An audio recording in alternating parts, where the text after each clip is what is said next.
Papayag ka ba na mas maganda yung buhok ng nanay ng classmate ng anak mo?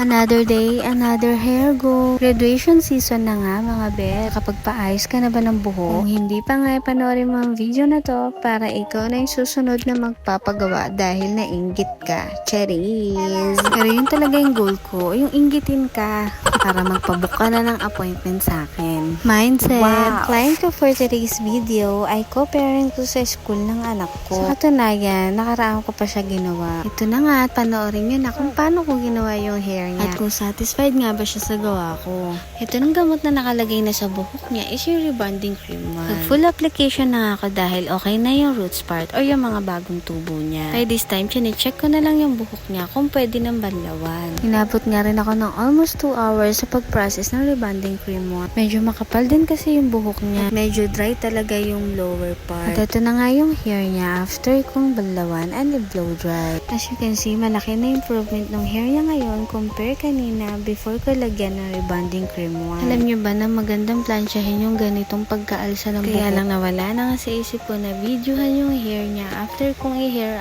iron. Dahil nagtatantrums na si Marquita, lagay ko na nga yung neutralizer at hair color. Saka ko lang naalala na hindi ko pa nga pala siya nabibidyohan. Ito na nga at nakapaglagay na ako ng Brazilian treatment sa buhok niya. After 45 minutes, ito na nga ang final outcome ng kanyang hair.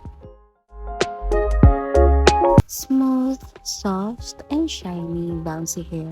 Kung gusto mo rin ng ganitong hair transformation, feel free to message me here in my social media accounts. My services are available in home service and home base.